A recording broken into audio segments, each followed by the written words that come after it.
The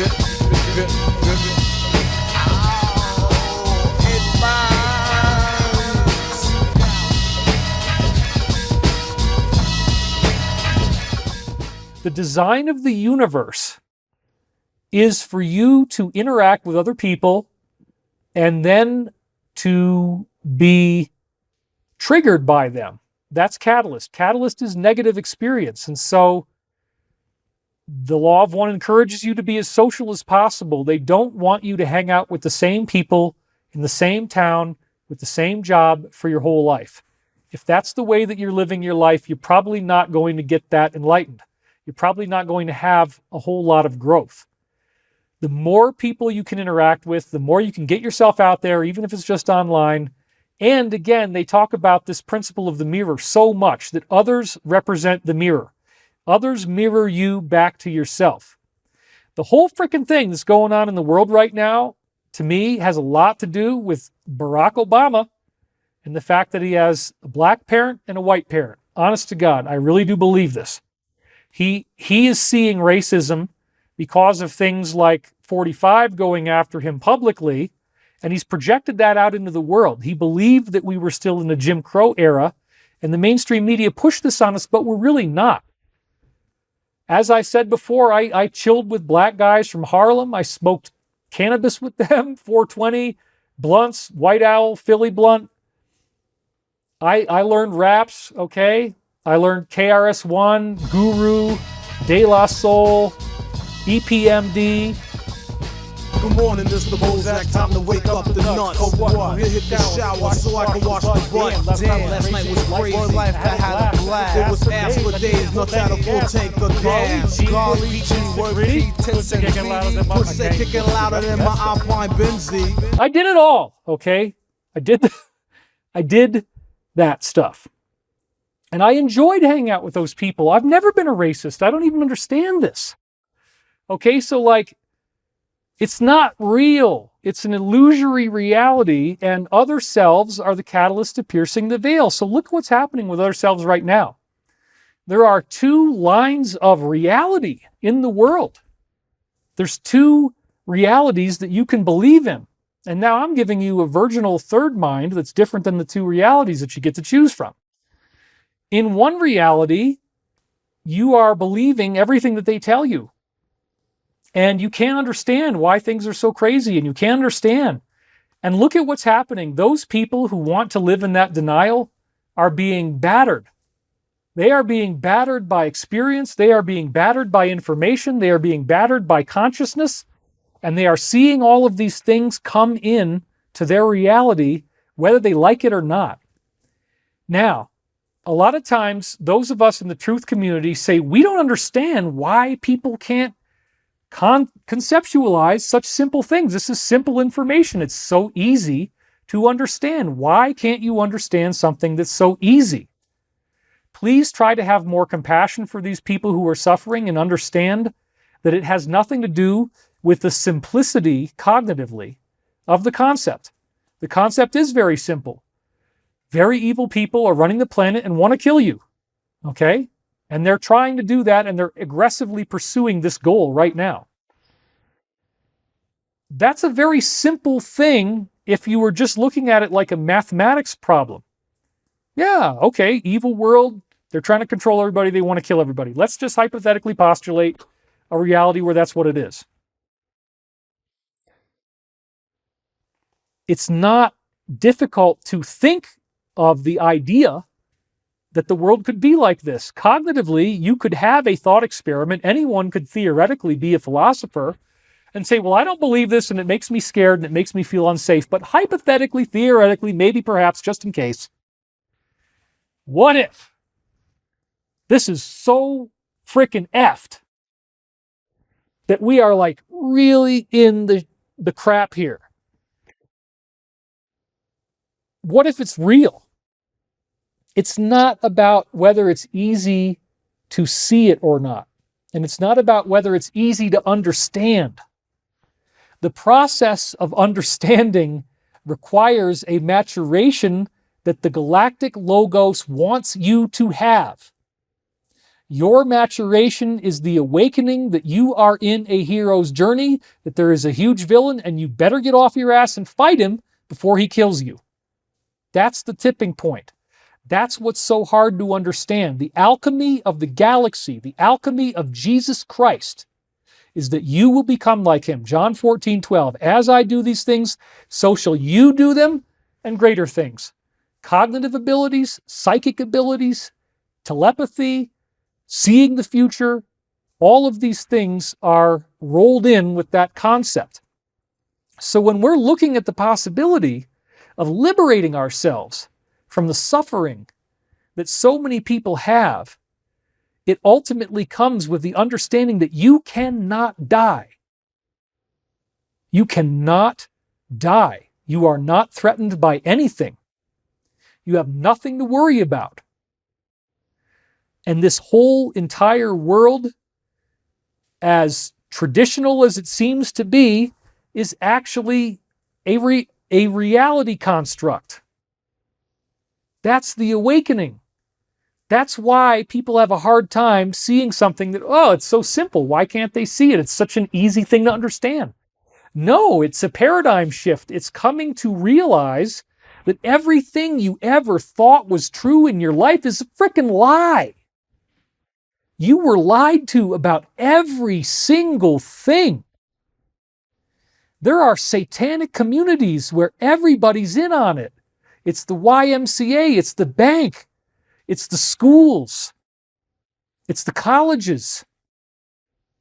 And they have mind control where you don't know they did anything. And they do it so well that you can't remember that they did anything. Most of the children in those movies don't remember starring in the movie, folks. These are some of the new briefings I'm getting. Hypnosis is a lot scarier than I thought, and it's been used a lot more than I thought. And so many victims are not aware that anything ever even happened to them. And I don't mean to alarm you. I don't mean to alarm you. But it appears that this crap happened to me. It appears that I was in a dialed-in satanic community, and it appears that I was abused.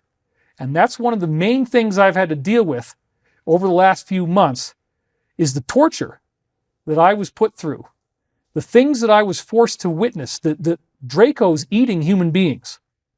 And Draco's eating my own body. Okay, one of the things I discovered, which is very weird, is that some of the technology they got in UFO disclosure, they could literally chop your head off and then zip you right back together and bring you back to life like nothing even happened. So there are some sickos who had children get eaten alive and then resuscitate their body from the dead. And that's what apparently was done to me, among other things. And it explains why I had these horrific dreams, this repetitive dream I had my whole life as a kid of a dog eating the fingers off of my hand. And now I know why.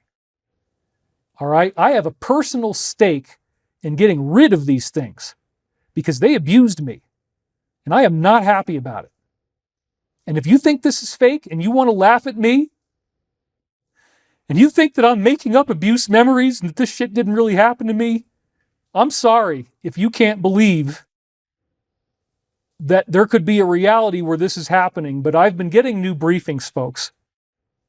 And a lot of the stuff about the secret space program is true. The ETs do have a technology where they can stitch in and out of time. They could pick you up. They could have a long set of experiences with you for however long, some of which may be very horrific things, very disgusting things, and bring you back, and you don't know any different. And if you read Ascension Mysteries, the first half of that book, which is all my personal reflections, why was I waking up under hypnosis? Why was I walking out the door of my house in the middle of the night, hundreds of times as a child, and I couldn't remember where I was going? And at the end of the thing, they just make me walk back to where I was, and then the memory is lost. And I don't remember what happened, but now I do. Now I do. And I want revenge. I do. I'm not going to lie to you. I want revenge. I want these people gone. I want these beings gone. They shouldn't be able to torture people like this. They shouldn't be able to do things to children like what they did to me. And the things that I'm now remembering that happened to me. I'm sorry. I shouldn't be crying like this. I'm sorry. You don't have to believe me. You don't have to believe that these things happen to me. That's okay. But I want to be clear that it did. And I want to get back to the slides so we can talk about where this is going. So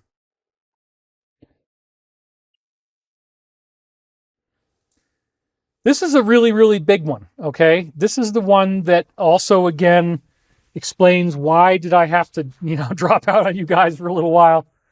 Why was it difficult? I had no idea that I was involved in this crap, folks. I had no idea that I was forced to witness ceremonies, but it makes sense because of why I've been so pursuing this for so long. How the hell are they able to do this and not have you remember? It's amazing. I really have had a lot to process. But I now feel that in my other life, in my waking life, I've of course lived it with perfection. I've never wanted to be evil at all. And these things were done to me against my will. The people who molested me did so against my will. They did it on stage. They did it in front of large audiences. And they were making fun of me because I had special abilities in this ultimate personality that they created. I had telekinesis. And so if you go back to some of the dreams that I posted online in 1997, there's a dream where I'm in my school cafeteria and everyone in the audience is in a robe. And they all have their way with me, make them a banana sandwich. And I didn't realize when I wrote that dream down that it was true, but that I couldn't remember because the memories were taken away from me. But now I do. Now I remember. I don't want to go into this a whole lot more, but it explains why I've been so committed to my path of justice and freedom, why I will not let this go on, why I do not support these people. I did not deserve to go through what I went through. I did not deserve to be raped. And I will not stop. I don't care what happens to me anymore, folks. Now that I know what they did, I don't care. I don't care what they say. I don't care what they say about me. This has got to stop. We need this thing to end. We need these people to stop succeeding in what they're doing, and we need their overlords to stop gaining the louche energy of torture, the ceremonies that they make people go through, and the horrible things that they make people do. The people who are in these organizations, for the most part, do not want this. They do not want to be doing these things, folks. They do not want to participate in these ceremonies. And there would be a mass exodus, according to Savali. There would be a mass exodus if they felt they could leave and not be tortured. And so believe me, there's a lot of people who you might think are really sad about the loss of this, and they're not sad at all. What a relief it will be to not have to go through ceremonies anymore. What a relief it will be to not be abused by your higher-ups anymore. This is profound, okay? So as you start to become aware, when the veil drops, when you realize that this world is an illusion, it's becoming a lot easier to see that now.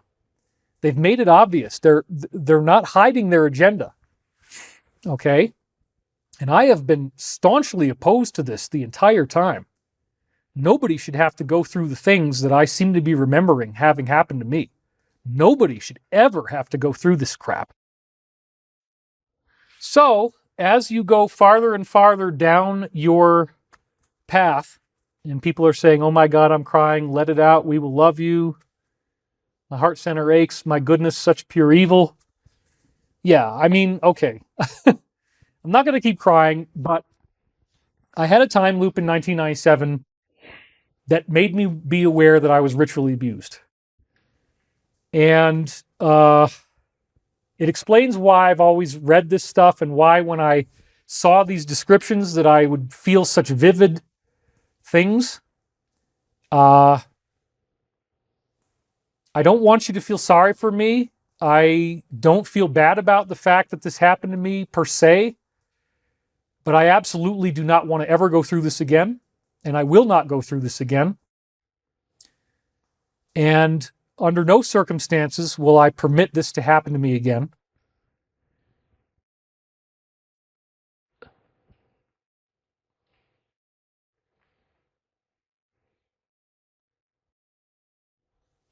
I want you to be safe.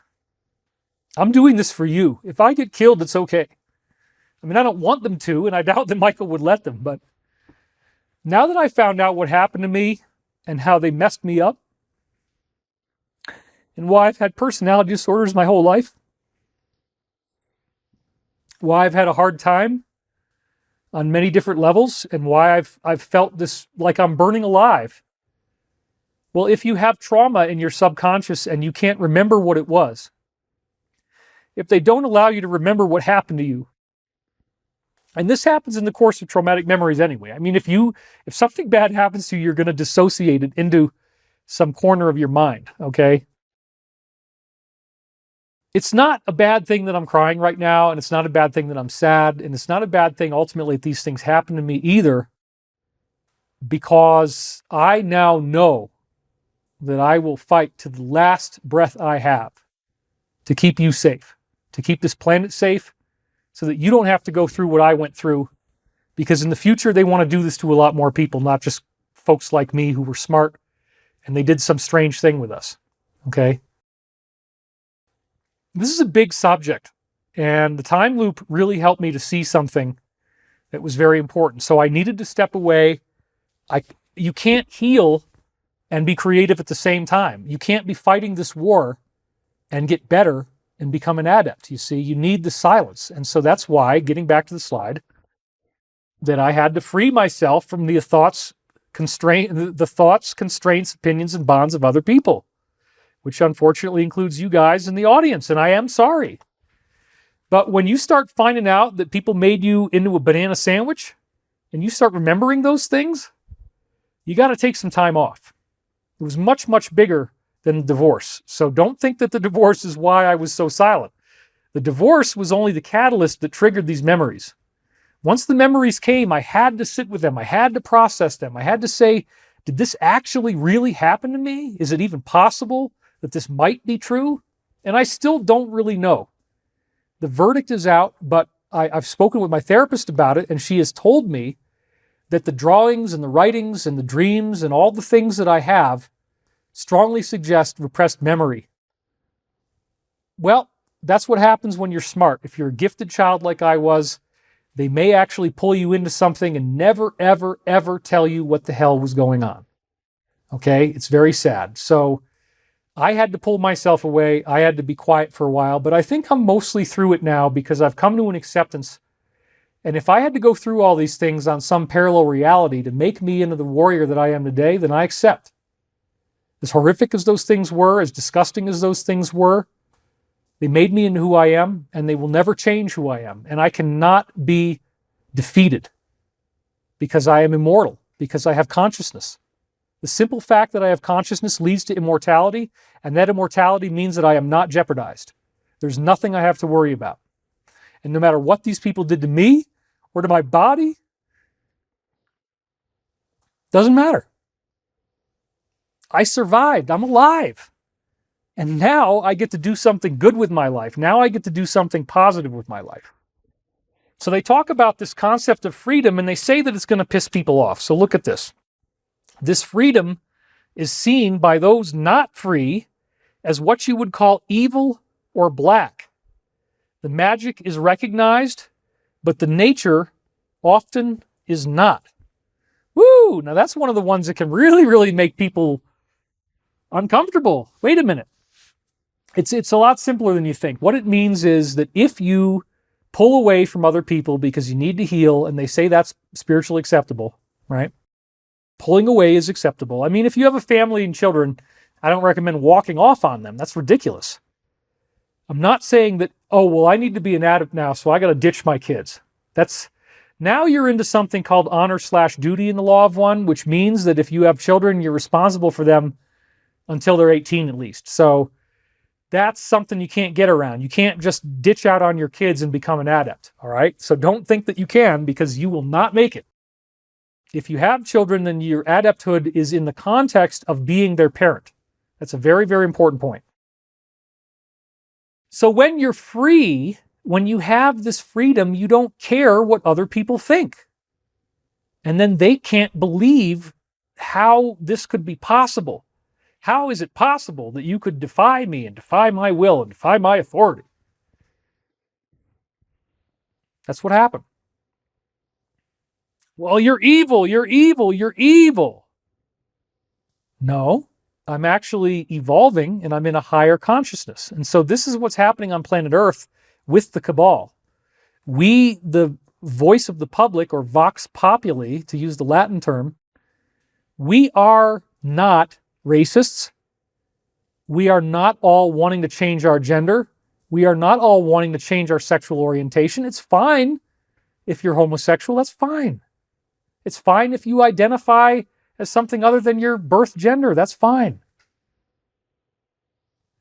What's not okay is forcing yourself upon other people, forcing your ideologies, your dreams, your visions, your view of how the world should work onto everyone else. That's the difference between love and control. If you love people, you give them freedom and you allow them to read information that they might not then agree with you about. They might say, hey, I don't like you anymore after reading this. Well, that's freedom. They have the freedom to read that, even if it means that they don't like you anymore. You can't stop them from reading things that will lead them to not liking you. Well, you can. But in terms of universal law, now we're getting back to the organic law of the U.S. Constitution that goes back to why our founding fathers wrote this in the first place, and something most people don't understand, which is color of law. The color of law represents the underlying trend of how the world sees various beliefs. And when enough people believe a certain way, that this is right and this is wrong, that becomes color of law. It's the idea of rightness. It's the idea of justice. It's the organic concept of law stripped away from humans and even stripped away from life on Earth. Is there an organic law unique to the universe? And the answer is yes. According to the law of one, it's free will. Free will is the law of the universe, and that law is always going to be preserved. So if you violate somebody's free will, you're going to get bad karma, and that's going to be something that you have to deal with, okay? So I'm not telling you that you have to run and hide, and I'm not telling you that you have to be afraid of the power that is within you. That power is always there, and you have everything you need to reconstruct the universe. The freedom can come in walking away from those who insist that they are right, and that is what we are doing as a planet right now. Since, again, I studied dysfunctional, battering relationships in college, what's happening on a global level is that we are in a domestic violence relationship, and we are leaving the abuser, and we are saying no more. And on the way out, the abuser is trying to destroy us, destroy our lives, take all of our money, leave us for dead. That's what's going on right now. It's a breakup. It's a global equivalent of a breakup, and it's very interesting that the Johnny Depp trials, which again, statistically is the most commonly viewed content on Earth right now, these are like a warm-up for the tribunals. This is where it's going. So getting back to the slide once again, I would say that healing is an elective process. And what does that mean? That means that we choose to heal. We choose to become the Logos. We choose to work on being an adept and arriving at personality transparency. And what's happening is that as heroes form on Earth, the whole point of the soul's journey is the hero's journey. The 22 archetypes defined by the major arcana of the tarot cards, which the Law of One says do represent the 22 phases of our human spiritual journey in this galaxy. Those archetypes are available, and we all have to go through them. We all have to learn how to work the 22 archetypes, and the process of working them is called the hero's journey. That's what it's called. So the hero's journey represents the awakening to the fact that there is a villain and that there is a quest, and that you, in order to defeat the villain, must take on the quest and become the hero. The whole point of life on Earth is to generate heroes at the end of this cycle in particular. Heroism is the salvation from third density, becoming a hero, doing the right thing, standing up for the oppressed, fighting against injustice. This is heroic. This is the definition of the hero. And so as we're doing this, we also find out that the ancient prophecies spoke of this as well. So now I'm going to tie in some Hinduism. So check this out. This is very interesting. In the Bhagavad Gita, Krishna, again, which I believe this is from ETs, and they're talking about personality transparency in this passage. This, I believe, is the same being as Christ speaking, same being as Jesus, just in a different form. I have been born many times, and many times have you been born. But I remember my past lives, because again, he's got some degree of personality transparency, probably not as much as Jesus, but, logoic consciousness. I remember my past lives, and you have forgotten yours. Although I am, because this is again speaking as the I am, the cosmic I am presence, or the Christ consciousness. Although I am unborn, everlasting, and I am the Lord of all, I come to my realm of nature, and through my wondrous power, I am born. When righteousness is weak and faints, and unrighteousness exults in pride, then my spirit arises on earth, for the salvation of those who are good, for the destruction of evil in man, for the fulfillment of the kingdom of righteousness. I come to this world in the ages that pass. And so what they're actually saying here is that the Logos embodies to ensure that the cycle is completed. We essentially are the working end of the prophecy, folks. It's the same thing in Hinduism. It's the same thing in Zoroastrianism. And remember, the priests that predicted Jesus' arrival were Zoroastrian priests. The myrrh, the frankincense, and the gold were their gifts for the Messiah. And in Zoroastrianism, the Messiah is called the Saoshyant. When they saw that light that led them to Bethlehem, they knew what they were going to find. They knew they were going to find the Saoshyant. And so in the Zoroastrian tradition, they say that at the end of the age, we become Saoshyants, we become adepts, we become fourth density activated. And this again gets back to the law of one and the concept of your fourth dimensional ghost body, which is again incredibly fascinating. So I'm going to skip ahead here, and we're going to do the solar cycle thing later on. That'll be part 2. But before we do the solar cycle thing, I want to get into this. This is going to be the last little section for today.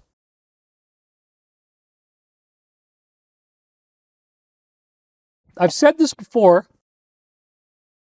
but as a result of what's happening in the world, my work with the aerospace company, and we are, as I've said, if you've watched any of my other stuff, the U.S. military has declassified patents for working spaceships that use anti-gravity and power plants that generate what we would think of as free energy.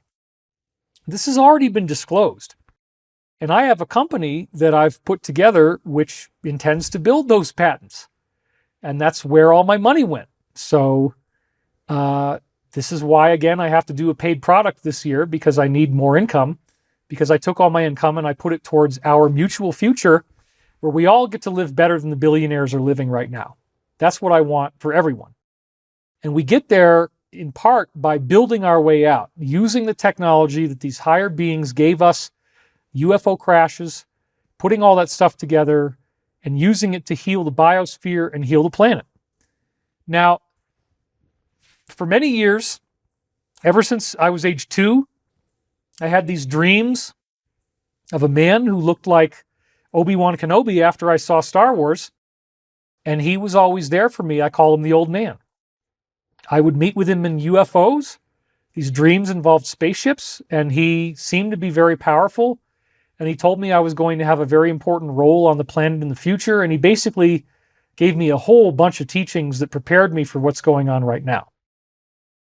Also, I was made aware that I have DNA from these people in my body, and that many of us do. In fact, the reason I had these fevers all throughout my childhood over and over again, apparently, is that viruses were being used to allow more of this benevolent ET human DNA to get in, because the virus invades the cell and then you get more DNA in there. Now, I was actually told by Archangel Michael in these telepathic communications we've been discussing that they jacked me up with more of this DNA than most people ever are able to have.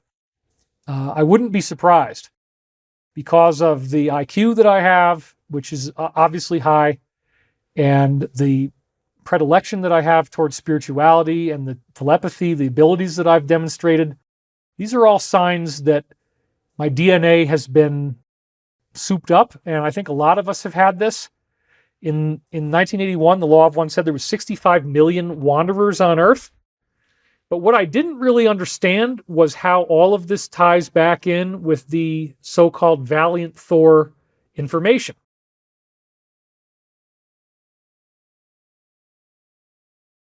This is very, very exciting, and I do now remember having spoken to Pete Peterson and him telling me that Valiant Thor was real.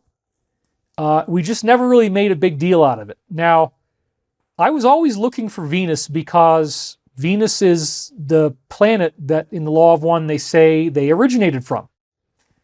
The Law of One came out in 1981. It's 5 written books, and you cannot deny that they predicted in advance many, many highly advanced scientific concepts that we still have trouble even believing are true today, and have been the core material, multiple books that I've written, and so many television shows, movies, and videos that I've created, and radio shows over the years.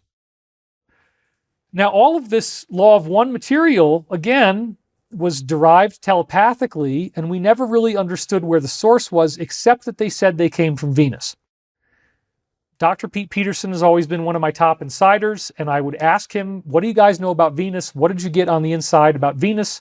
The only thing he would ever tell me is that he believed that there were a certain number of android humans that we built in the military-industrial complex that live on the surface of Venus, and that was about it.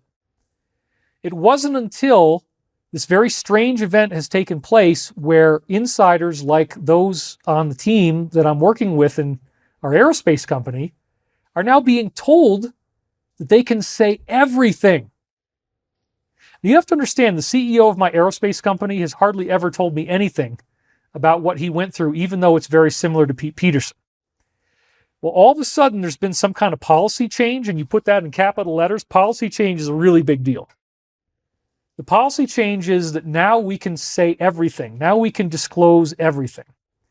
So if you go to thedisclosure.com, I have that movie where I'm showing you the prototype of a device that takes 4 AA batteries and you get 750 volts out of it.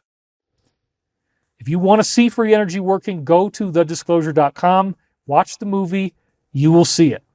I figured out a way to edit the video where I didn't give away the guy's face or voice by taking out the audio and making sure you never see his face.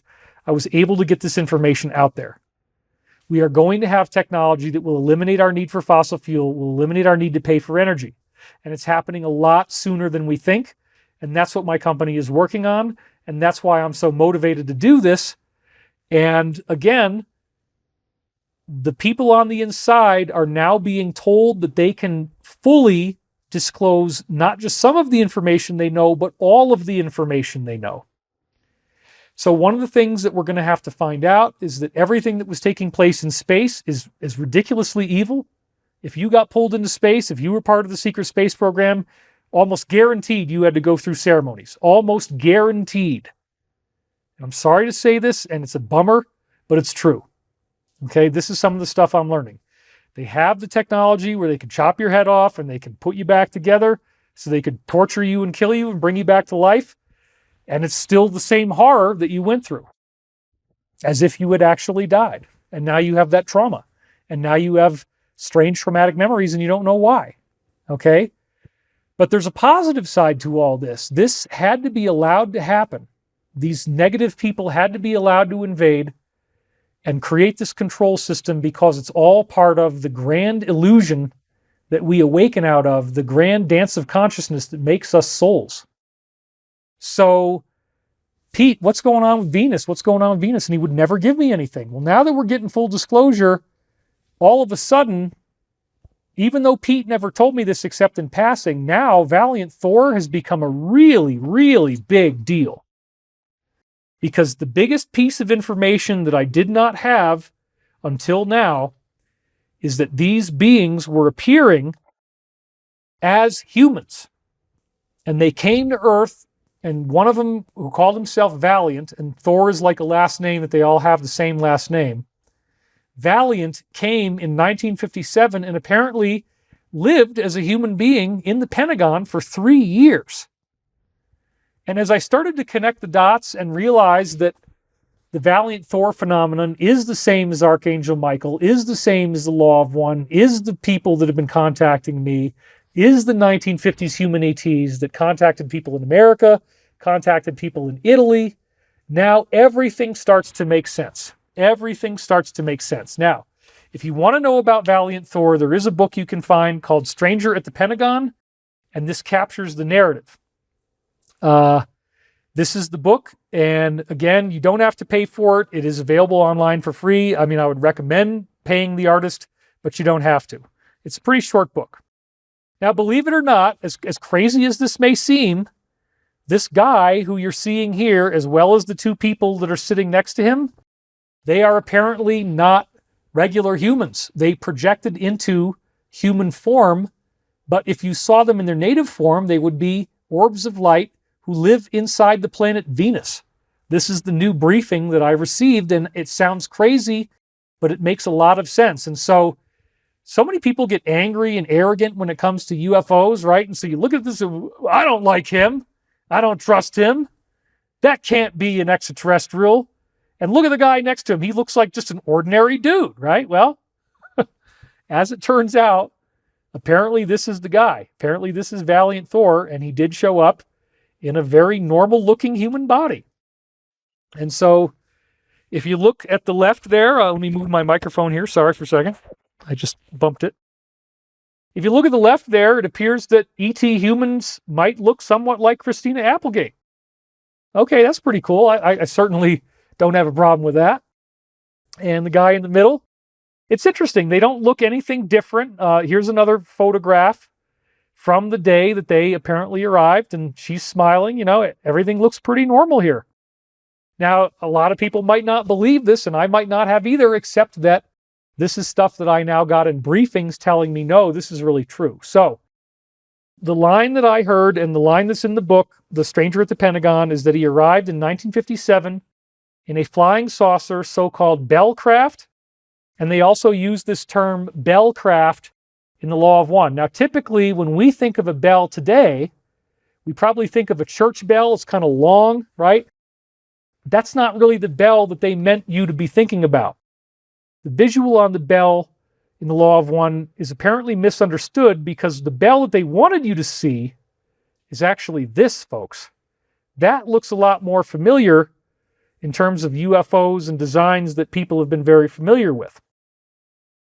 So again, Thor was considered a last name, and even though they look alike to humans, they had noticeable physiological differences, which the people in our government got really, really excited about studying. His heart was larger than a normal human being's, enough so that it didn't seem possible. He had one single gigantic lung instead of two lungs. That's very weird, right? He had blood with copper oxide in it, much like an octopus, instead of it being like human blood, which is iron oxide. The IQ was off the scale. They estimated his IQ to be 1,200. He could basically talk about anything with incredible genius. He was fluent in 100 different languages, including extraterrestrial. So again, you can say this is all BS. You can be a skeptic. You can cross your arms, sit back in your chair, and put your head back and forth like this and make noises and, well, whatever it is that you need to do to feel good about yourself because I'm threatening your paradigm and you don't like new information that might just be true. Okay, but imagine what it would be like if this guy is in the Pentagon and you're sitting there and you bring in somebody who speaks Spanish and he can speak fluently. And you bring in somebody who speaks Mandarin and he speaks fluently. And you bring in somebody who speaks Portuguese and he speaks fluently.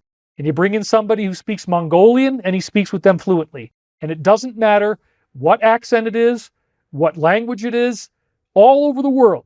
You bring them in and he can talk to them. And you're watching it happen.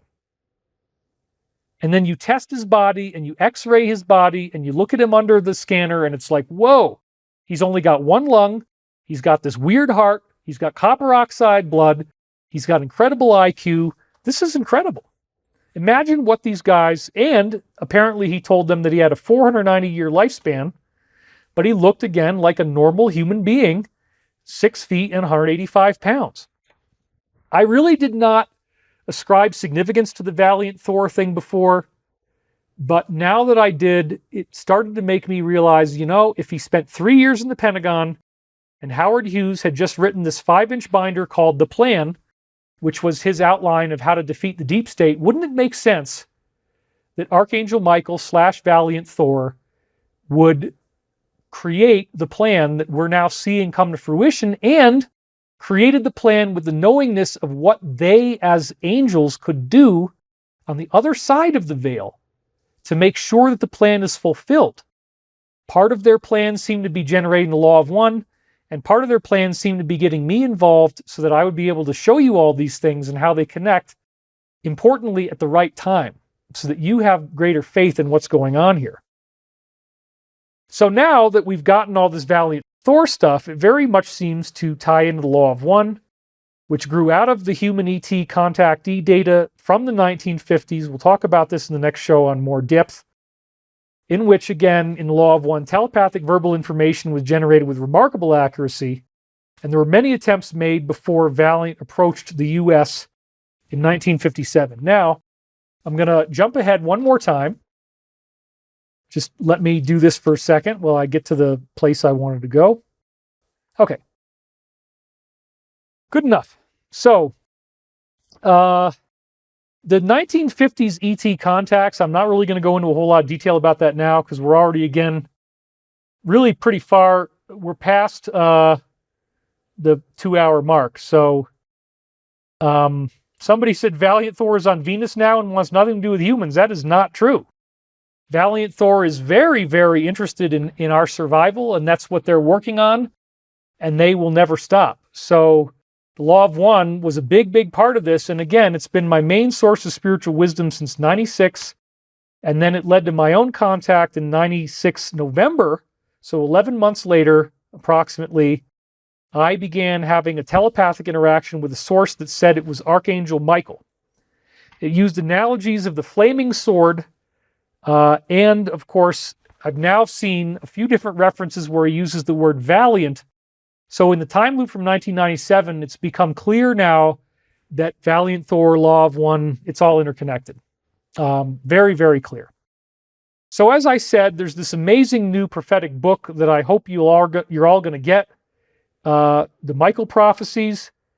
And at first it was just 1999, but now I've discovered by going through more of the transcripts from 96 through 2000, as I was pulling in all this telepathic information, speaking the words of Archangel Michael every day, not being aware of what they say, trying to get my mind away from it, not paying any attention to it.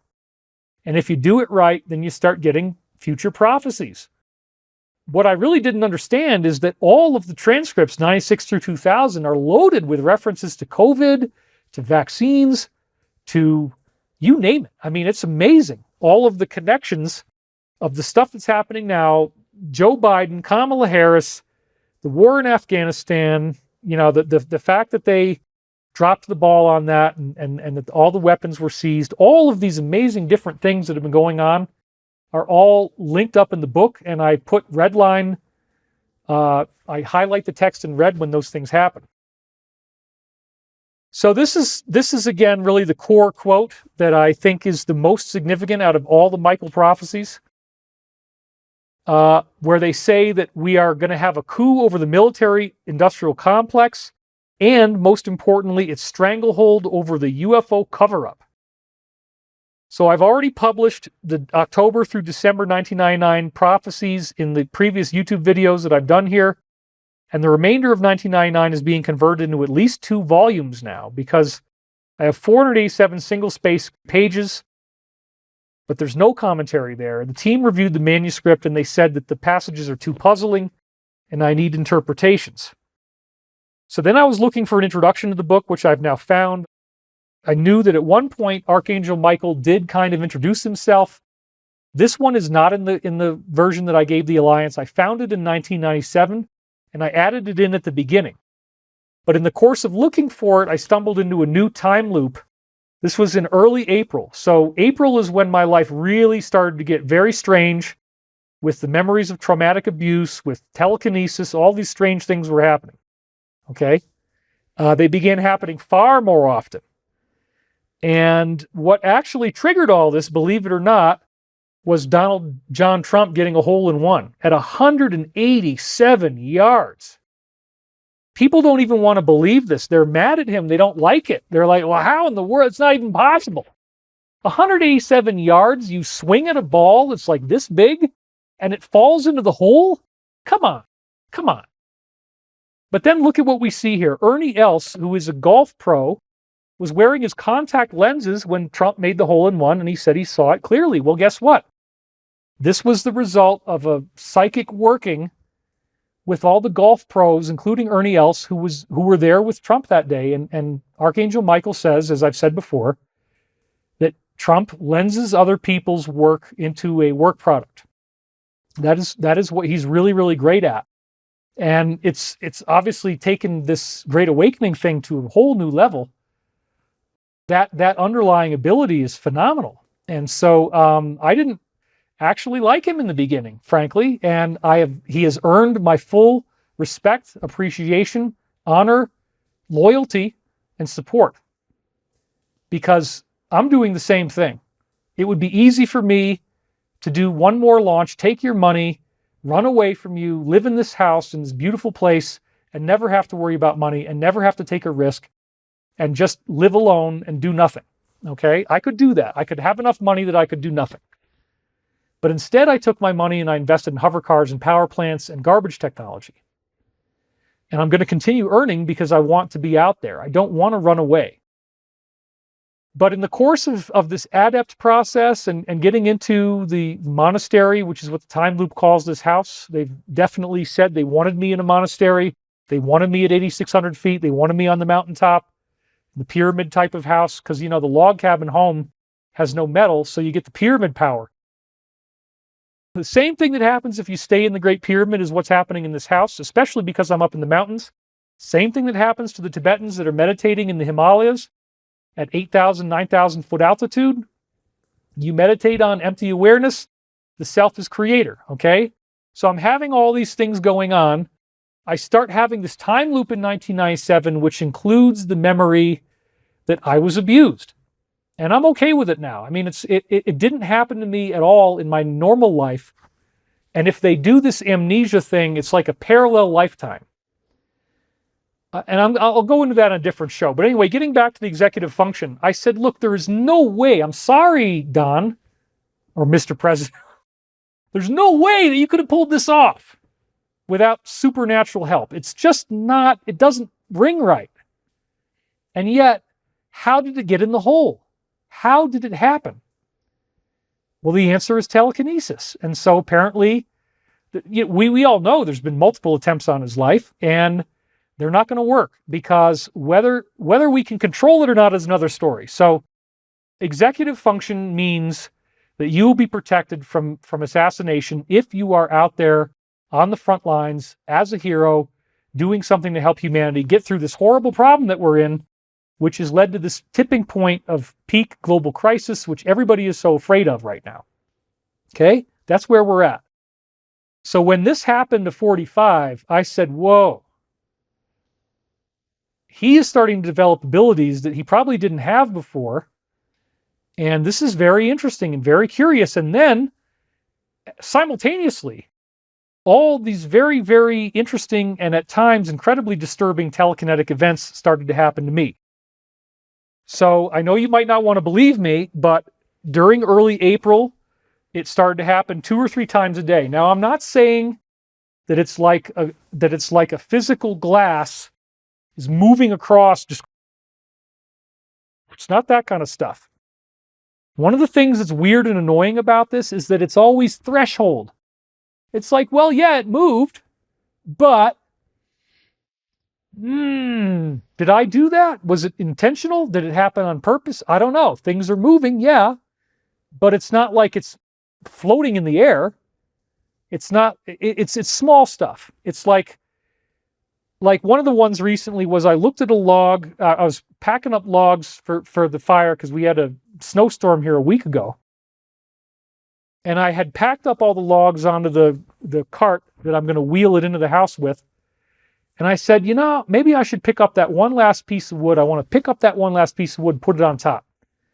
And I say, I want to pick up that piece of wood. And then as I do, it moved by 3 inches by itself. It just goes whoosh. Now, it fell downhill, so you could say, well, yeah, it fell downhill. But it fell downhill at exactly the moment that I said I should pick that thing up and I want to put it on the top of the cart. So there's a lot of these. And the ones that were the scariest, honestly, was when I got a telepathic voice in my head corresponding with the movement of physical objects. And as I said before, this proved to be surprisingly upsetting. But the one that really got me screaming like a little girl,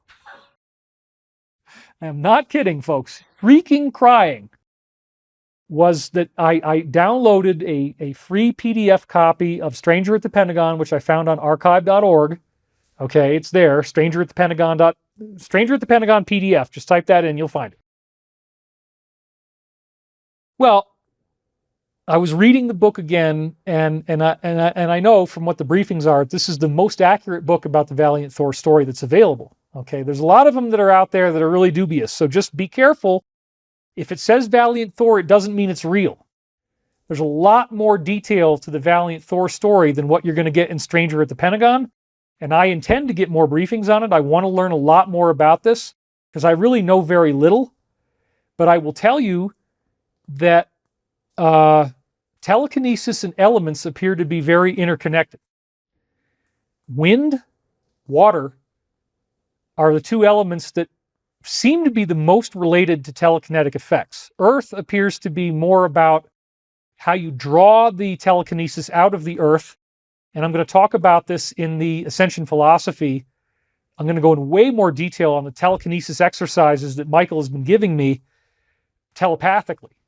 So, take it or leave it, whether you believe that this is true. But if he wrote a book in 1999 that's telling the future now, he's probably telling me the truth about how to get your telekinesis to work too. Because it is actually getting results. I am getting it to work. I never ever thought this would happen. I never thought I would be able to develop this ability unless I died and ascended into some angelic being. But apparently it's happening to me first because it's going to be happening to you later on. And I'm here to tell you how to get ready for it.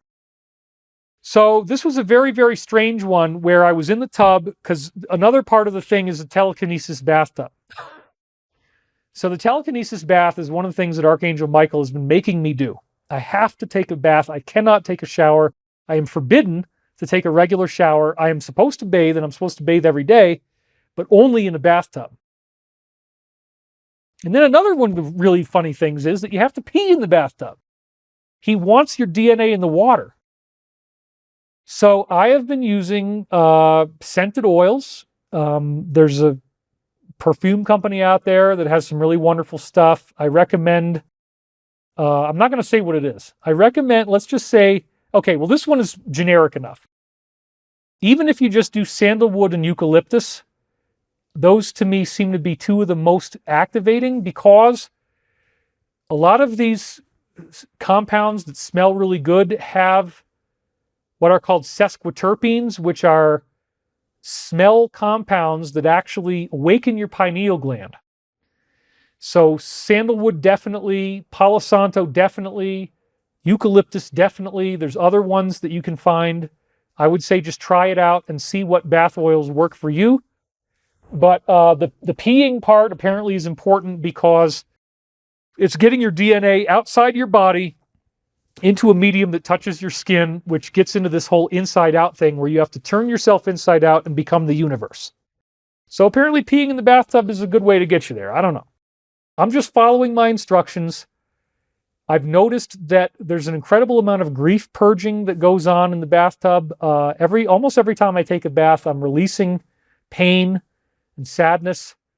And also, at least in the earlier stages, he wants you to stay in the bathtub until all the water drains out.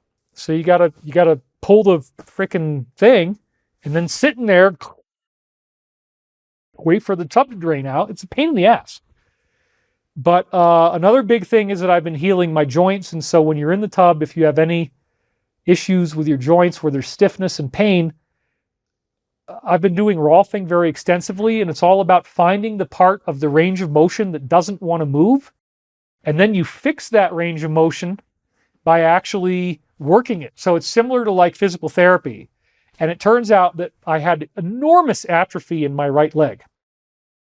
So another one of the things that Michael has been going into, and you're going to hear a lot more about this in Ascension Philosophy. This is the online course I'm going to be launching really pretty soon, because it looks like with my aerospace work that I'm going to have to be doing a lot of meetings and a lot of traveling.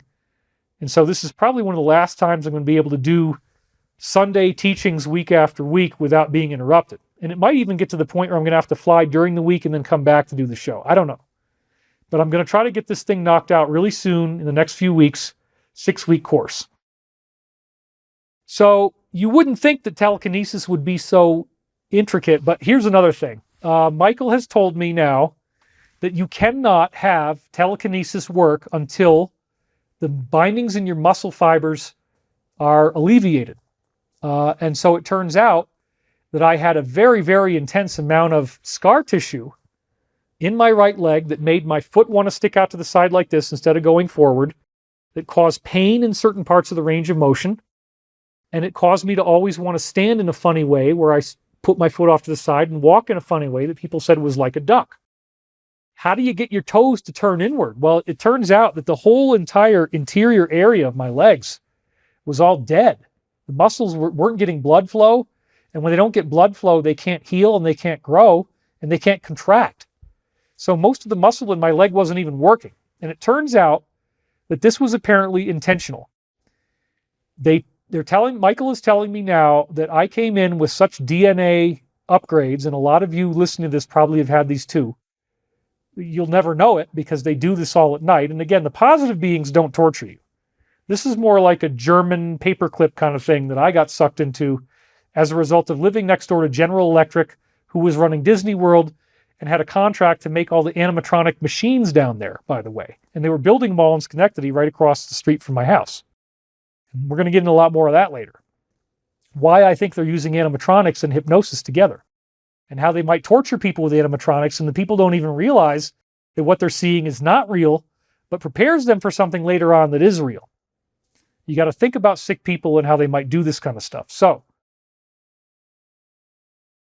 I found out from Michael that until I had gotten my leg descarred, that it could bend and move easily without pain in the right range of motion, that I wouldn't have the telekinesis. So this is why in all the ancient cultures, the Taoists, the Buddhists, etc., that there's always a movement art. They're always doing these kind of interesting things with their hands, standing in funny ways. There's martial arts, there's Tai Chi, Qigong, all this kind of stuff apparently grows out of these cultures where they are tuning into cosmic consciousness, tuning into their higher selves. And there are physical movements that the body can make that actually help you make what the insiders have called plasmoids. So the whole focus of the art is in getting these balls to form, these plasma balls to form, which actually do have gravitational force and therefore can push people. They can move objects. They can levitate objects. You just have to get the ball. The ball lightning is really what it is.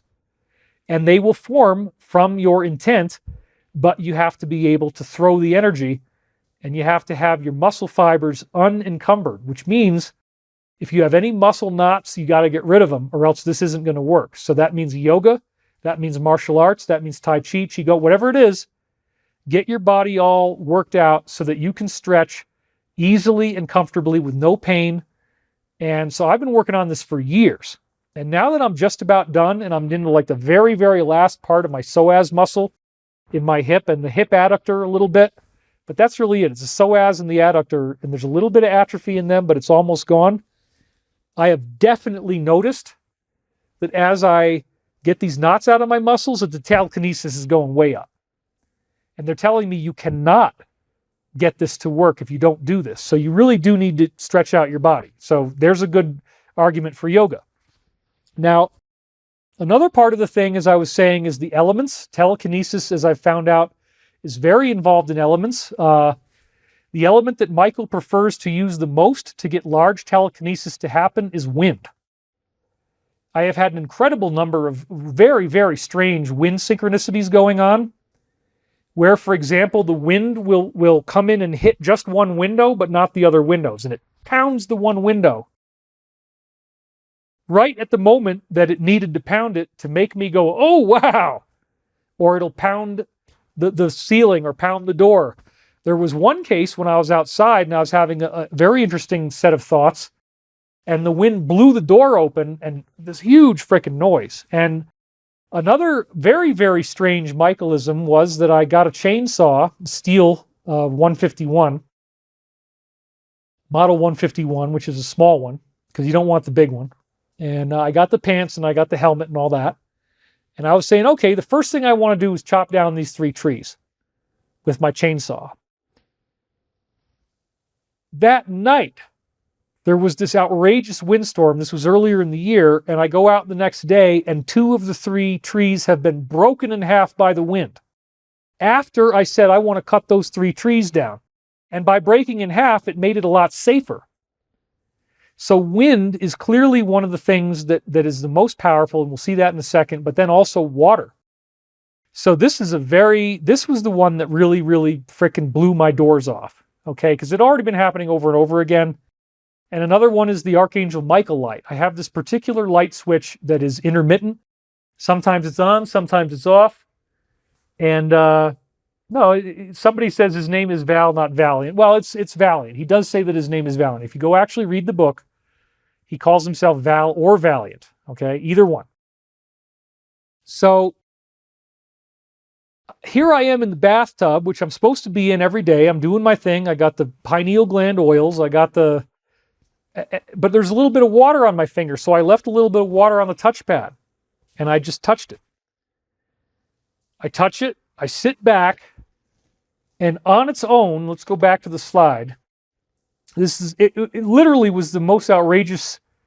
It very, very quickly, by itself, scrolled from page 18 to page 28, just like, whoop! And it didn't do it kind of like it was slow, and then it sped up, and then it slowed down again. It was very fast, and it did it all at one speed. It just went, and it's done. And the whole entire book scrolled to page 28 from page 18, and this is the exact moment where Valiant meets the President of the United States. And again, going back to the previous slide, it caused me to completely lose it. I mean, it was such an all-defining moment in light of all the other things I was learning, in light of realizing that some very bad dreams I had as a kid might not be dreams, that some very sick people brought me into a program because of my intelligence and tortured me. But on the other hand, I got a high IQ out of the deal. So there you go. I'm happy to use it for the betterment of humanity if possible. So let's talk about this moment where Valiant meets POTUS, because that's what they wanted me to read. So this is where it scrolled to, and this is what I read as I'm now sitting there in terror and tears about how in the world did this happen. It says, suddenly the door opened, and 6 armed guards led Val to what appeared to be an elevator. Now, it always says Vi, because I think that the optical character recognition assumed that this is talking about Steve Vai. So when you go read the online PDF, it always says Vi, but it means Val. It's just that it interpreted the L as an I. Okay, that's what's going on here. Suddenly the door opened and 6 armed guards led Val to what appeared to be an elevator. It went rapidly to the bottommost level. Maximum security was in place. After transferring to an underground train, they sped toward the White House. 6 officials, 6 armed guards, and 3 Secret Service men escorted him into the office of President Eisenhower. Wow. From behind the desk, the president rose while the Secret Service men remained nervous and uneasy. As he extended his hand to shake that of the president, the Secret Service men drew their revolvers and pointed them at Val. That's pretty rude. Following the nod of the president, they reluctantly lowered their guns. Standing in front of his desk, the president said, "Of course, you know we have suspended all rules of protocol. I have a good feeling toward you. Please, sir, what is your name?" He replied, "Valiant." And then, "Where do you come from?" "I come from the planet your Bible calls the morning and the evening star. Venus?" "Yes, sir." "Can you prove this?" he asked. "Well, what do you constitute as proof?" The president quickly retorted, "Well, I don't know." And then Valiant says, "Well, will you come with me to my ship? I'll give you a ride." The president answered with a quizzical look and said, "My friend, I'm not allowed to come and go as I please. There are others to be considered, committees to be consulted, security measures to be adhered to. Please spend some time with us here. Let's get better acquainted and learn more about one another." So this is the full page. It's Valiant meeting the president. And again, I believe the reason this was shown to me was to emphasize that the plan that we're seeing now had this archangelic, divine, Christian support. If you read Stranger at the Pentagon, Valiant Thor always wants to talk about Christ. You cannot get him to stop talking about it. He loves Jesus. He loves everything about it. And so that was very strange to these people, because why would this human-looking entity show up who's so into Jesus? Okay? Well, I certainly did not expect that I was going to end up crying today or telling you about traumatic abuse memories, but it happened, and we just go with it. So I think I've pretty much gotten over it now. If these horrible things did happen to me, I'm glad that they're not happening anymore, and I'm glad that I am free now. And that's really the key of what we're about to see. I am free now. This is amazing what happened to me. So as I go through this Valiant Thor thing, and the book is scrolling on its own, again, I cried for probably 10 or 15 minutes, just heaving frickin' insanity. Insane crying, because you cannot tell me that scrolling right to the moment where Valiant met the President of the United States is some random coincidence. That the laptop just did this on its own? Oh, it's just because of the drop of water and it electromagnetically interacted. Well, why didn't it electromagnetically interact right away? Why did I go back and the water was already there, and then it scrolls exactly 10 pages very quickly, and then it stopped? You can think that it's crap. You can think that I'm making this up. I know what happened. I know that I cried for 15 minutes. I know that it scared the crap out of me. It really did. And at the time that I did the interview with Mike, that people really love, again, go to his site, as I've said earlier in the show, and look up that interview that I did with him recently, because I talk about the executive function thing. And Trump just got another hole-in-one, so it's proven that it's continuing to happen. And I'll tell you, it's happening like crazy over here. But there was one that was very, very, very amazing, and I really wanted to talk about it before we had a chance to be done here. So again, I end up looking for the introduction to Michael Prophecies, and then thought that it was in 1998, and I couldn't find it, because I knew there was a place where Michael introduced himself and said some really beautiful things, and I found it in 1997. I think I first started looking in November, December of 97, and then I went back to January, and I did January, February, March, April, and then I got into May, and the time loop kind of wore off, and Michael basically told me, yeah, this particular time loop kind of went through those parts of 97. Now, there's other stuff. I'm seeing that everything is time looped now, and so I'm not allowed to read past May yet. I got to get this book done first. There's other stuff in there that I'm sure is going to be exciting, and I'm probably going to have to do multiple volumes, because now I've realized there's a lot of great Archangel Michael / Valiant Thor / Law of One stuff that I received that is very pertinent to what's going on right now. The 1997 time loop was amazing, because not only did it validate that apparently I was a member of the secret space program and I did go through traumatic abuse, but that I also have now cleared all of my karmic debt. That from past lives, from present lives, whatever the heck is going on, I have arrived at this point today where, unless I was to create big new karma, I have basically cleared my karma, and that is so exciting. And it also means that because I have fought for humanity's freedom and fought for humanity's future, that even though I may have been forced to participate in horrible things in the past, I no longer have any karmic debt for having done that. I exonerated myself with the universe by being a hero, stepping forward and doing the right thing to save this planet and to save all life on this planet, or at least as much of it as we can save. So it's a huge deal to me to get a time loop where the words are very clearly talking about what's going on in the present. And again, it's astonishing redundancy. I've discussed time loops many other times, and there's no getting around it. There's no way that this could be anything other than something that knows what's going on in my life now, telling me about it in 1997. So then, at this point, this is where the story gets really amazing. The time loop tells me that my life is going to change, that I'm about to have a very interesting new life, and I think you are too. And that life, they knew all about the fact that I was going to be doing this aerospace company. They knew all about the fact that I was going to be making hover cars, spaceships, free energy, anti-gravity, all that stuff is in there.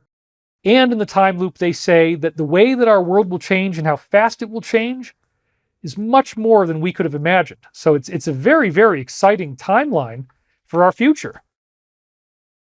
So at this point, reflecting on the fact that I may have been ritually abused, it certainly appears like it. I've had these very bad dreams of things happening to me all my life. I've felt like I'm on fire. I could never understand why I felt like I wanted other people to abuse me, why I felt like I deserved to be abused, why I felt like I deserved to be tortured, why I felt like, yeah, go ahead, hit me, the equivalent. I mean, I'm talking about business deals. I'm talking about many things that have happened to me all throughout my life, and people who got together into my life in various capacities and created a lot of harm. And it wasn't until Elizabeth came along that she shut the door on that and taught me how to protect myself. And I thank her so much for teaching me boundaries. So only now is it clear that by having the healthy boundaries, by not allowing psychopaths in, by not feeling subconsciously as if I deserve abuse, and therefore I need to attract in the abuse to balance out whatever the hell I had to sit through and watch. I mean, it's coming back to me, folks. And this is significant. My therapist has said that everything that's happening to me is consistent with the recovery of traumatic memory. Okay? And I don't want to be that person. I don't want to ever have to go through this again. I don't want to be brought into anything where I'd ever have to see anything like this again. Absolutely not. And I want this evil to be freed from the planet Earth. I do not want anybody to have to go through this stuff. It's just horrible. So I was very emotional. The Michael thing had happened. He scrolled 10 pages. It freaked me out. But then I'm looking at the time loop, and what is the time loop saying? It's saying to me, David, you are free now. You do not need to be punished anymore. You do not need to be tortured anymore. You do not need to feel guilty anymore. You do not need to feel ashamed anymore. You have done enough to work off the events that occurred in your past, in this and other parallel lifetimes. Because that's how they really look at it, as a parallel lifetime, when you have this kind of thing going on.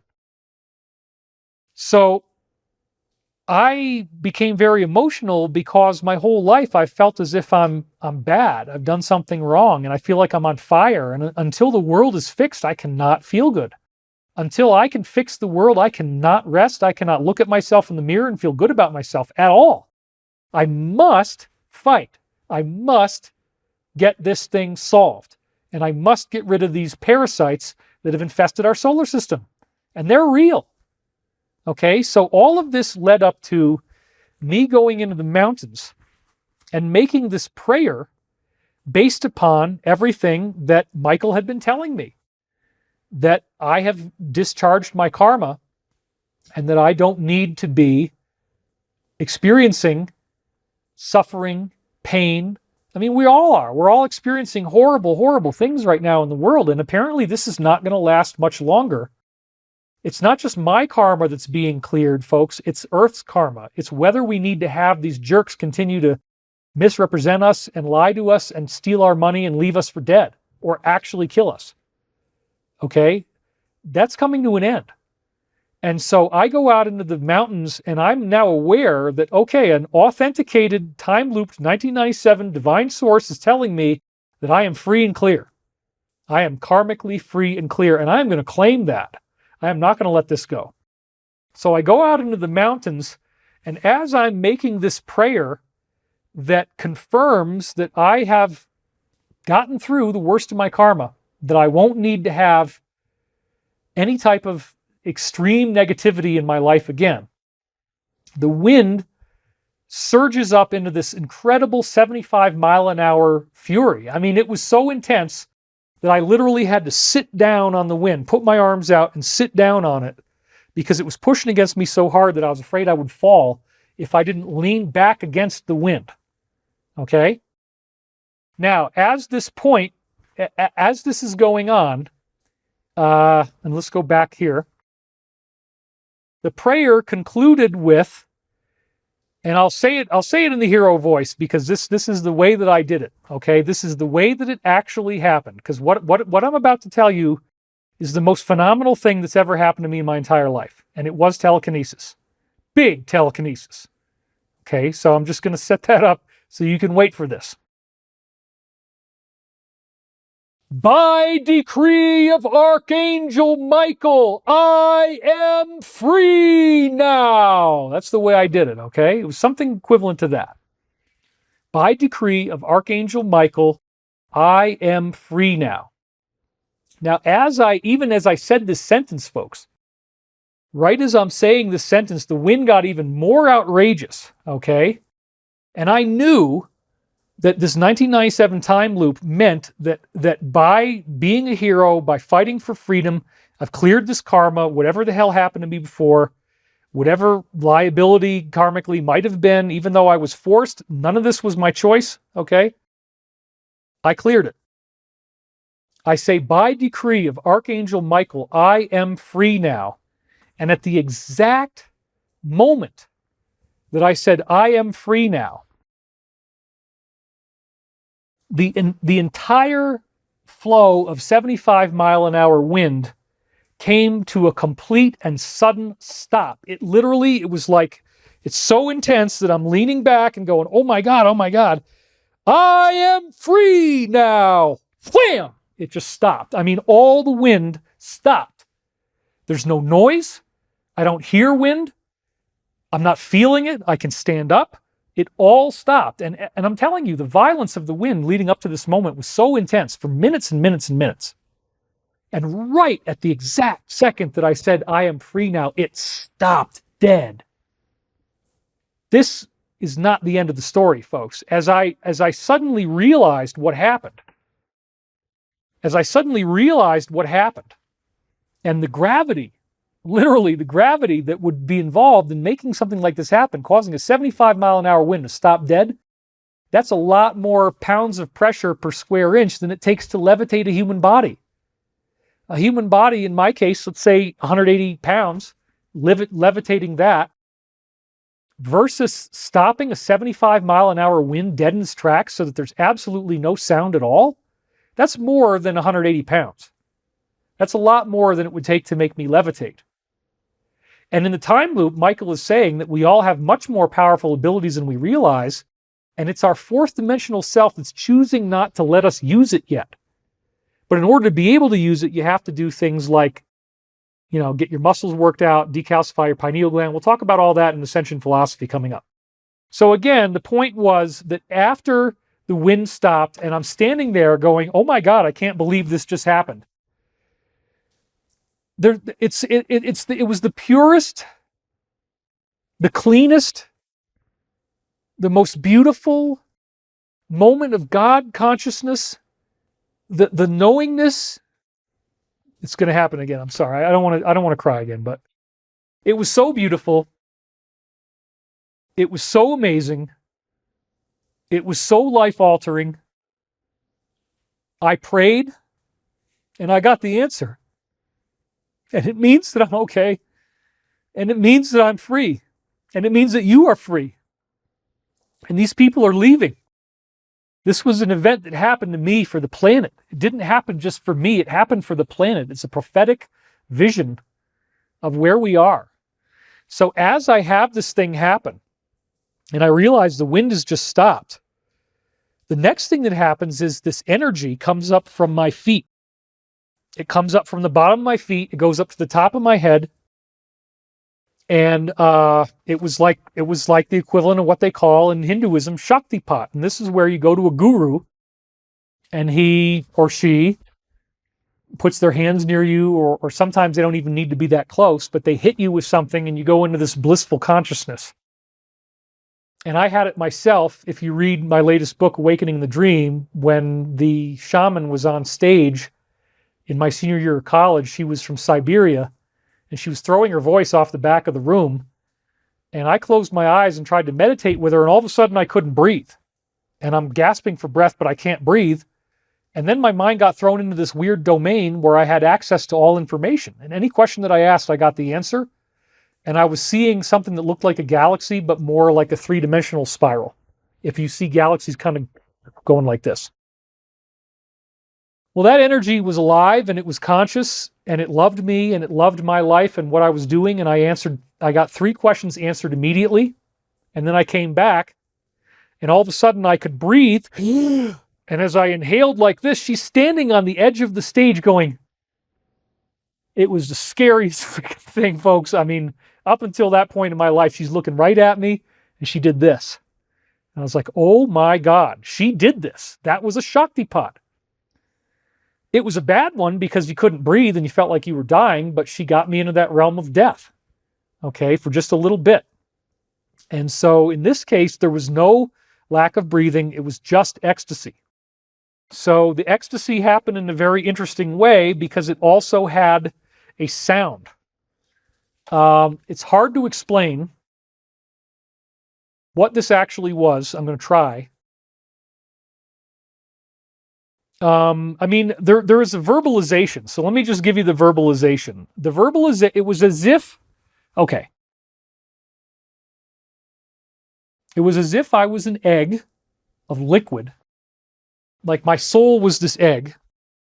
And the ripple came up from the bottom, went through the egg, went up to the top, and then rippled back down.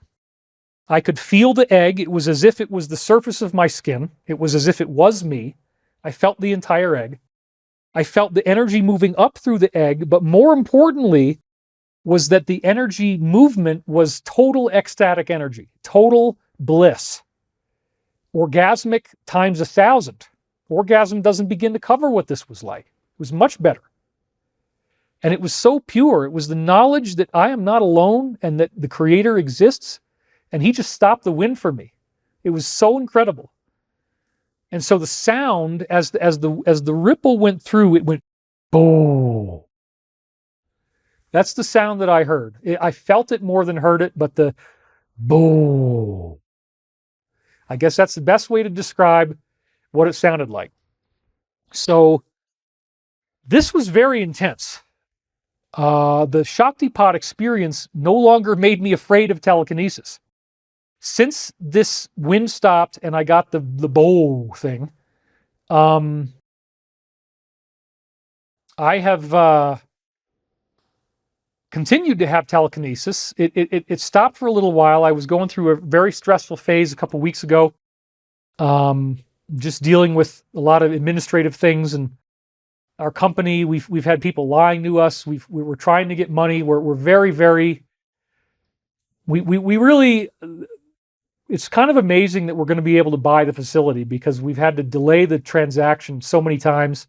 But now we're getting down to due diligence and we just need an appraisal and then our lender can fund. So hopefully the hover car company is going to fund this coming week. We hope. But I have literally, I'm not kidding when I say that my fear over not only the loss of my entire investment, which is all the money I've earned and made in my life really, but not only that, but also the loss of the dream, the loss of the hover cars, the loss of the power plants, the loss of this even being possible. I'm so invested in making this company for you. I want you to have an affordable hover car that I'm having insomnia when we can't get the money. I'm not able to sleep. I've had panic attacks. I've had anxiety. And now in the last couple of weeks, we've started to have meetings in DC. We're starting to get movement on our firefighting aircraft, which is $60 million less than the comparable firefighting aircraft C-130 design. So you save $60 million a plane. So it looks like the company is moving forward. It looks like we're not going to collapse. It looks like we're not going to lose the building. But this has been just driving me insane, folks. And so I have been very traumatized, feeling alone, feeling isolated, living in this house by myself, nobody else, around but the dog. I'm not going to get into another relationship right away. That's clear. I will probably in the future, but I needed this time to just be by myself, to figure out who I am, figure out what my life is. What am I doing here? Do I want to live in this house alone forever? Spend my money and just save it all up and just eat food and do nothing? And the answer is absolutely not.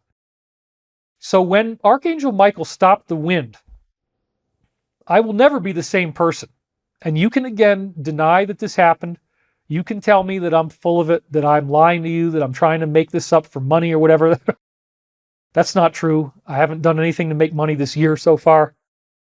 And I probably won't need to if I get, if our company gets financed. But again, I have to do one more paid product in the meantime to stabilize myself. So we are going to do that. But I shared this with the Alliance. I shared the wind stopping and the enormous amount of gravitational pressure that would have been required to cause this to happen, which is much greater than what it would take to levitate one person, which means obviously the ability is inside me now. If I had the ability to do this, to answer in my prayer like this, it means that ability exists. So that's actually very exciting. So I've been sharing all the telekinesis that's happening to me with the Alliance. I think they've been very interested in this too. And so one of my insiders is, I call him the Colonel. So the Colonel actually thought of Revelation 7, and this is what made me realize that what happened to me is probably meant to be for everyone. It wasn't just something that was happening to me to let me know that I am free now.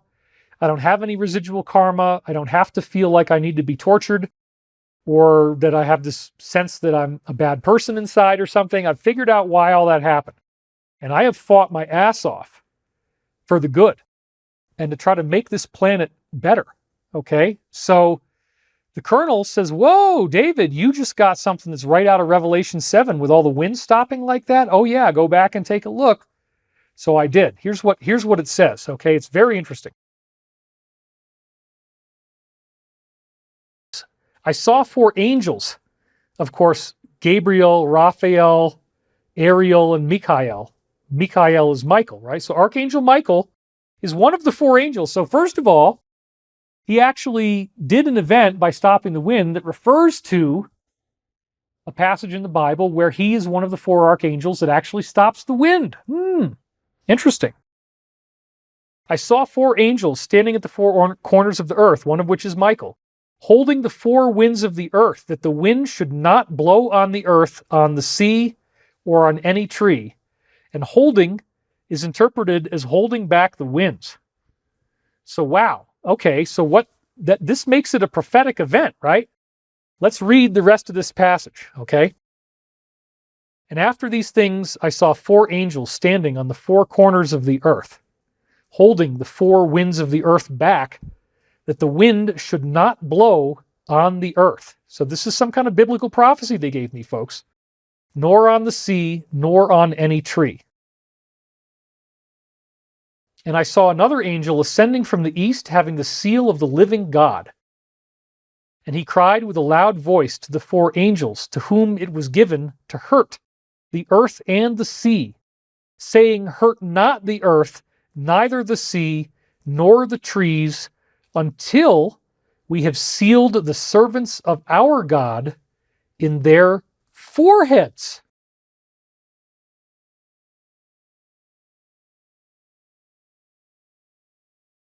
Their foreheads?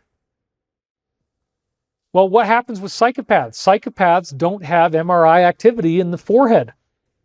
And I really do believe, and we'll get into this more in the next show, that the psychopath is the mark of the beast. If your brain isn't operating up here, you have the mark of the beast. Okay? So to activate the seal means that your pineal gland is activated. Jesus in the book of Mark says the light of the body is the eye. If your eye be single, I got 2 eyes. What are you talking about, Jesus? If your eye be single, your whole body will be full of light. Now, this is not the Illuminati one eye thing at all. We're talking about the pineal gland. Jesus is telling you in the book of Mark to activate your pineal gland. Okay, that's part of the magic. So now, Archangel Michael / Valiant Thor / Law of One has come in, stopped the wind, just like Revelation 7. And in the messages that correlated with all this, he's telling me the Earth is not going to be destroyed. You're not going to have the solar flash. You're not going to have the pole shift, at least not right away. So then getting back to this, it says these angels will not hurt the earth, the sea, or the trees until they have received the seal in their forehead. So this to me probably represents the opening of the pineal gland. The seal ultimately represents the bright pineal gland, where you have telekinesis, where you have telepathy, and these abilities exist.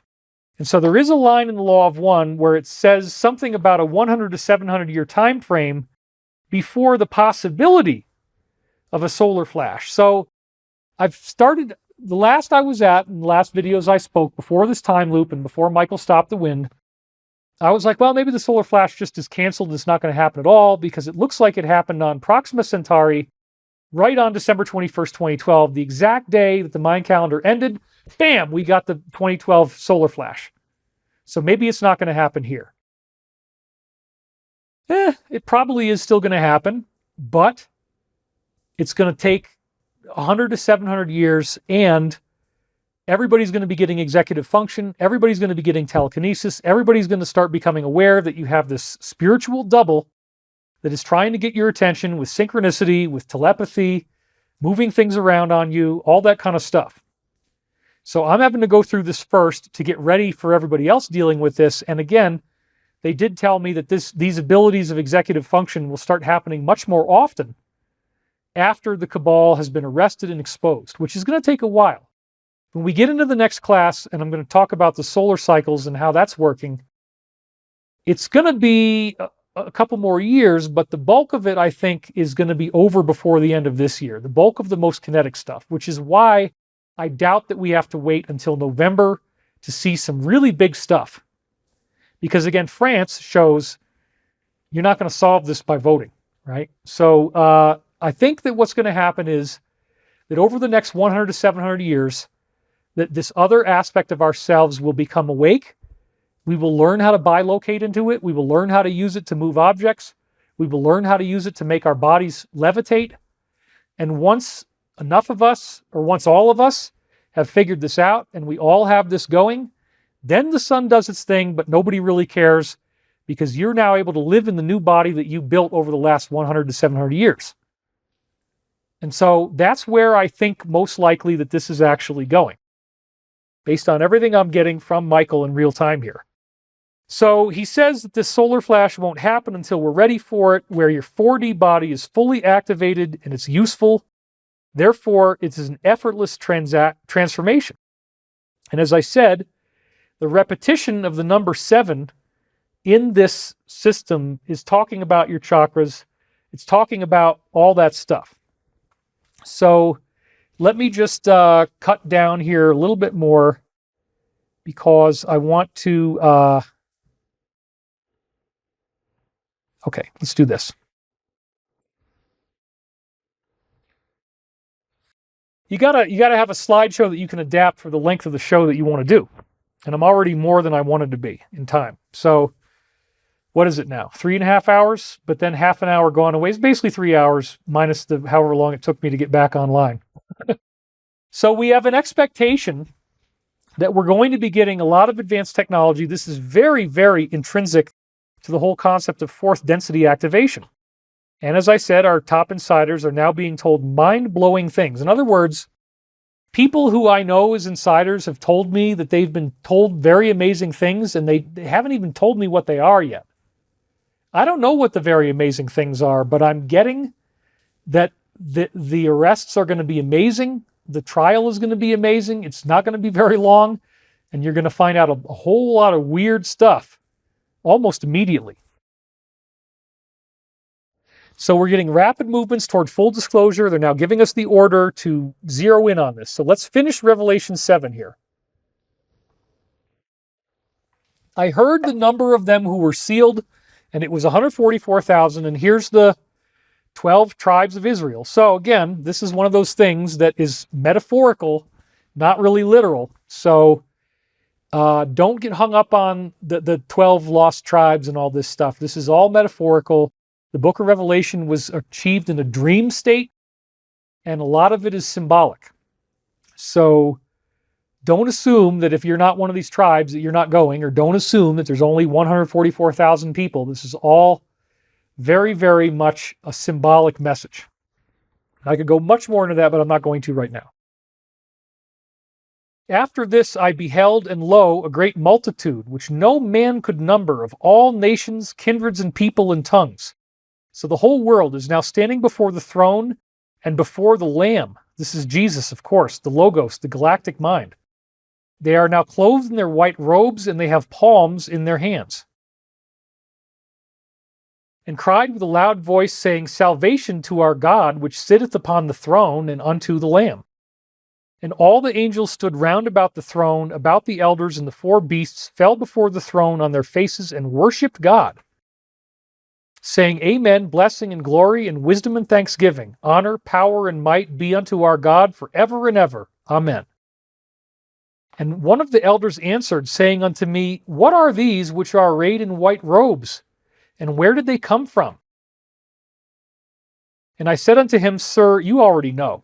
And he said to me, These are they which came out of great tribulation, and have washed their robes, and made them white in the blood of the Lamb, the shedding of the innocents, right? Therefore are they before the throne of God, and serve him day and night in his temple, and he that sitteth on the throne shall dwell among them. So this is a very important point here, because again, remember, Archangel Michael specifically used the stopping of the wind to tell us to read Revelation 7. And right here it says that we are coming out of great tribulation, and we have washed our robes clean of the blood that was formed. The blood is all of the crazy stuff that they've been doing to us in third density. And I'm done with it. I'm done with shedding blood and being victimized. It's not going to happen. Okay? So back to the slide again. They shall hunger no more, neither thirst any more. Neither shall the sun light on them, because your fourth density body is energy, nor any heat, just like the Valiant Thor people, right? That's what's going to happen. For the Lamb, which is in the midst of the throne, shall feed them and shall lead them to living fountains of water, like the fountain of youth, right? Eternal life. And God shall wipe away all tears from their eyes. This is obviously very, very exciting, very, very amazing. And to me, this prophecy is not an accident. Again, you can deny it, but I will never be the same after having the wind stopped when I said, by decree of Archangel Michael, I am free now. And when I said I am free now, that means I don't need to suffer anymore. That means I don't need to be tortured. That means I don't need to go through horrible things. And hopefully the company will get financed too. Let's add that on there, making a wish list. It's really bothered me. I mean, I've had very bad insomnia. I've needed to take sleep medication sometimes, actually, because I just can't sleep. I'll wait. This has been happening over and over again. I wake up at like 1 o'clock in the morning or 2 o'clock in the morning, and I just can't get back to sleep. A lot of times I've been passing out on the couch, 8:30, 9 o'clock at night. I want to listen to the news. I'm trying to listen to the shows that I like, and I just immediately pass out. So there's very intense energetics going on through me and in my life.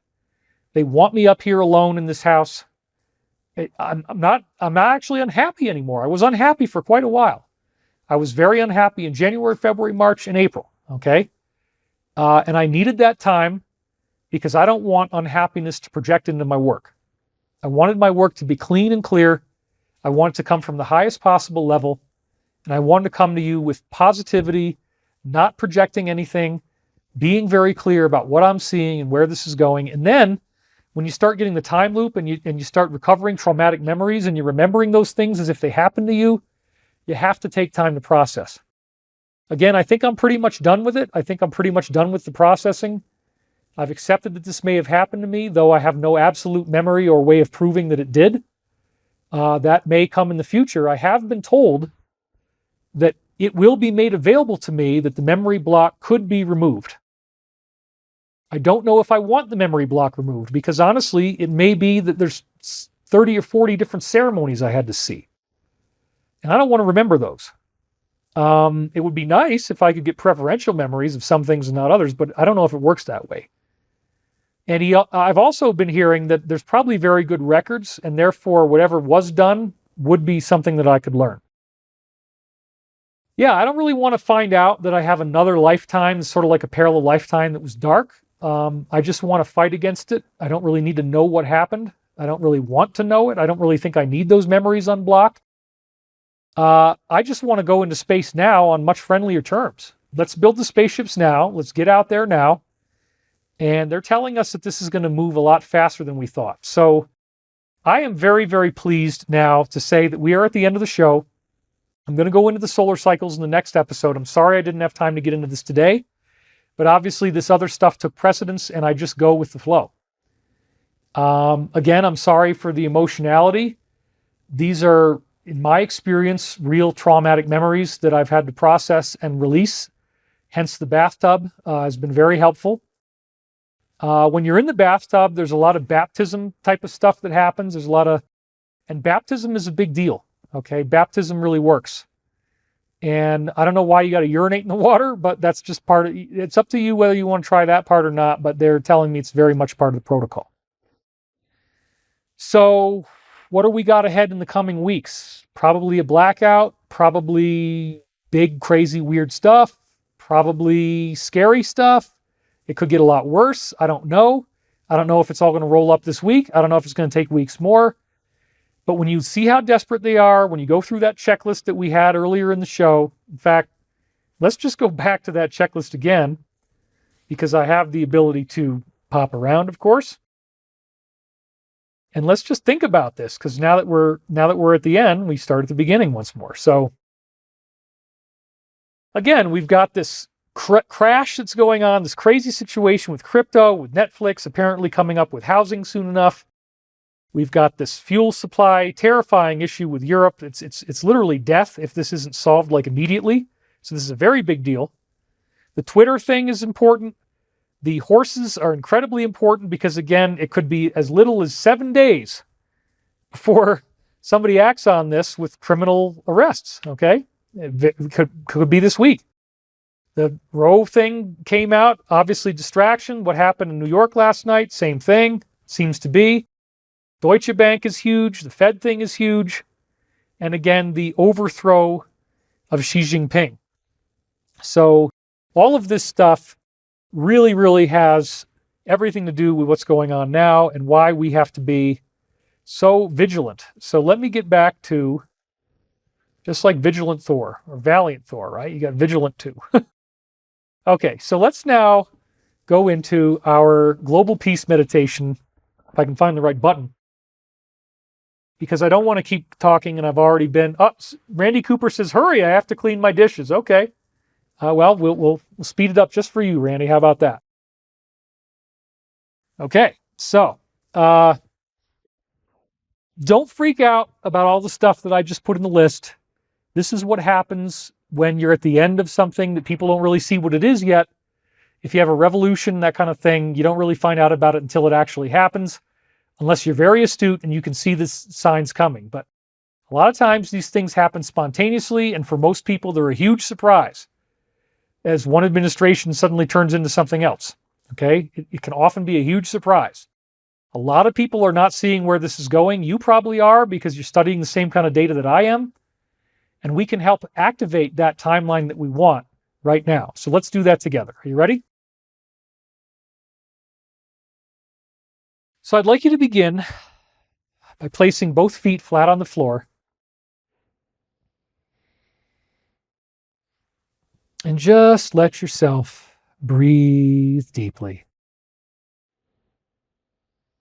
becoming more and more relaxed. Relaxation moving through your body, through every cell of your body, filling with beautiful light. The colors, the sounds of consciousness entering into your mind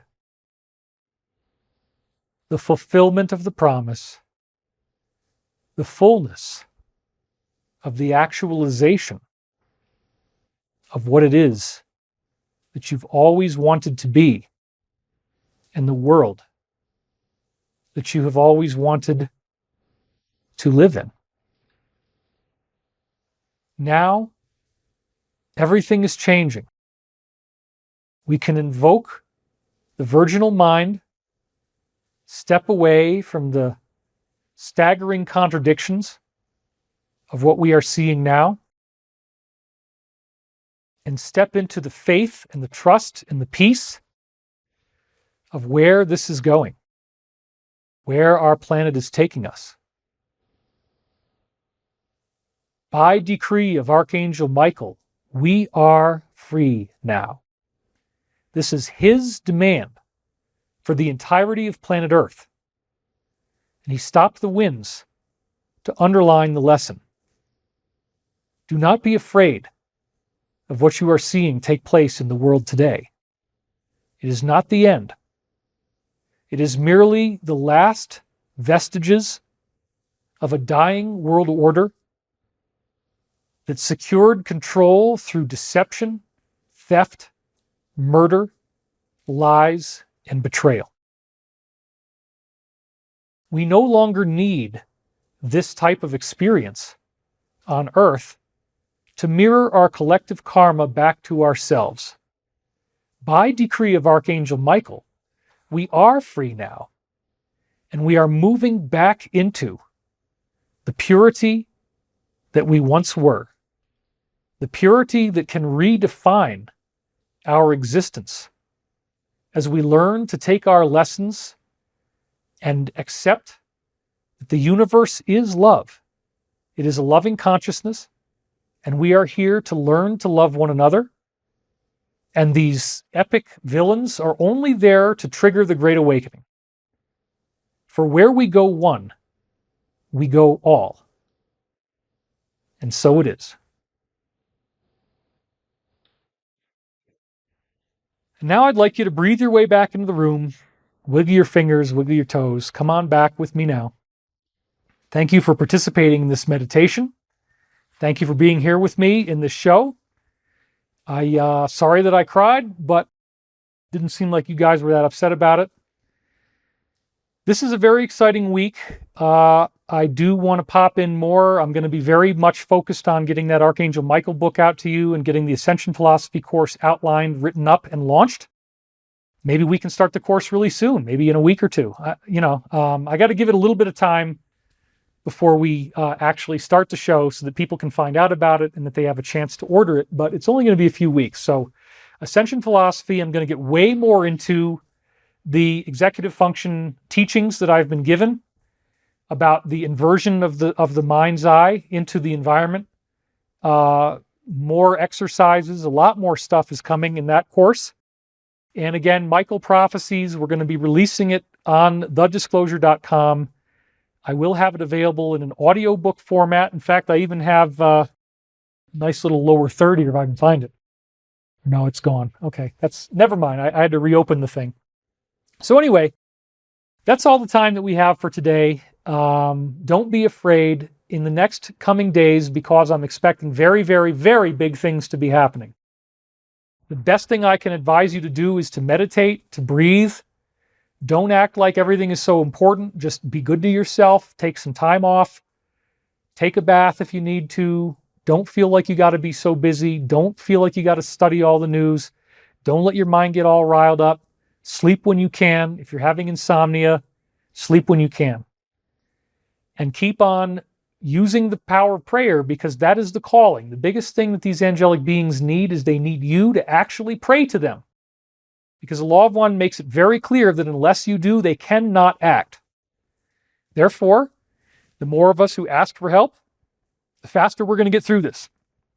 Your vote counts, because each additional person voting in favor of light and love adds exponentially to the size of the calling. And they calculate what they can do based on the size of the calling. That means that even a few people multiply into a very, very significant effect. So if I have done one thing today, maybe I have built your faith to get you to be a little bit more confident about what's going on, to be a little more prayerful and meditative in your daily life, and to learn most of all, to just be kind to yourself. You don't need to feel so bad about everything. You don't need to feel like you're a bad person. You don't need to feel like you're someone who deserves to be abused, because that's what the deep state is showing you. And again, I was trained in this in college. I was trained in domestic violence. I was trained in perpetrators. I studied this academically, so I know a lot more about this than usual. And when the person starts hitting, it's because they're losing control, and they are afraid, and they are trying to maintain their grip on power. And what we're seeing right now is the equivalent of them hitting us. This is where it comes to an end, because the human population has decided we don't like being hit. We like to fight back, and we are fighting back. And this is where it's going. And I want to thank you for being here. I want to thank you for taking the time to watch my information, to listen to what I have to tell you.